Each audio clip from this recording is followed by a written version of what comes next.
আসসালামু আলাইকুম। আপনি মুক্তিযুদ্ধের সময় আপনার বয়স কত ছিল এবং আপনার ওই সময় কি করতেন আপনি? আমি আলেয়া চৌধুরী। মুক্তিযুদ্ধের সময় আমার বয়স 20 বছর ছিল। আমি সবে মাত্র 71-এ ফেব্রুয়ারি মাসে আমার অনার্স পরীক্ষার শেষ হয়েছে। অনার্স পরীক্ষা মানে নিতে পারিনি, আমরা 6টা পরীক্ষা দিয়েছি আর 4টা পরীক্ষা দিতে পারিনি। এমন সময় যুদ্ধ লাগছে 25। তার আগেই 25শে ডিসেম্বর 25শে মার্চের কথা বলছি। 25শে মার্চে দেখলাম যে আমাদের বাসার উপর দিয়ে সব ওই যে সেনাবাহিনী, পাকিস্তানি সেনাবাহিনী তখন তো আক্রমণ শুরু করেছে 25শে রাত্রে 12টার পর থেকে। তাদের গোলাগুলি আমাদের মাথার উপর দিয়েও যাচ্ছিল, সে সব পলাশি আরও অনেক জায়গাতে সব হলগুলিতে, বিশেষ করে জগন্নাথ হল, তার জিন্না হল, তখন জিন্না নাম ছিল, জিন্না হল, সলিম বলল মুসলিম হলে। ঢাকায় ছিলেন? আমি ঢাকায় ছিলাম 9 থেকে একদম ডিসেম্বর মধ্যে ঢাকা ছিলাম। মার্চ থেকে যেহেতু আমি পরীক্ষা দিয়েছি এবং আমার বিয়ে হয়েছে, আমি প্রশিক্ষণ দিয়েছি অনেকগুলি ছেলেকে। আমার ভাই শহীদুল্লাহ চৌধুরী, ইকরামুল্লাহ চৌধুরী, আমার চাচাতো ভাই শওকত আলী চৌধুরী কাঞ্চন, তাকে সে 16ই ডিসেম্বর মারা গেছে। অনেকগুলি ছাত্রের সাথে, আপনারা জানেন, সেই আদিমপুরের অনেকগুলি ছাত্রের সাথে।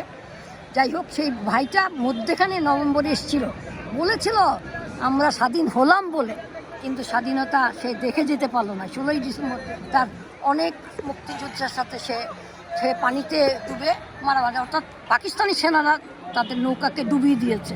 যাই হোক, সেটা খুব অনেক মর্মান্তিক স্মৃতি আমার জন্য। আমার ভাইরা বেঁচে গেছিলো। আমার ভাই ইকরামুল্লাহ চৌধুরী ছিল সেই নৌকায়, শহীদুল্লাহ ছিল, আরও অনেকগুলি 7জন মুক্তিযোদ্ধা ছিল। যাই 11 জন মুক্তিযোদ্ধা সেদিন মারা গেছে, আবার ভাই সহ, চাচাতো ভাই সহ। সেই স্মৃতিটা তো আমরা এখনও ভুলি না।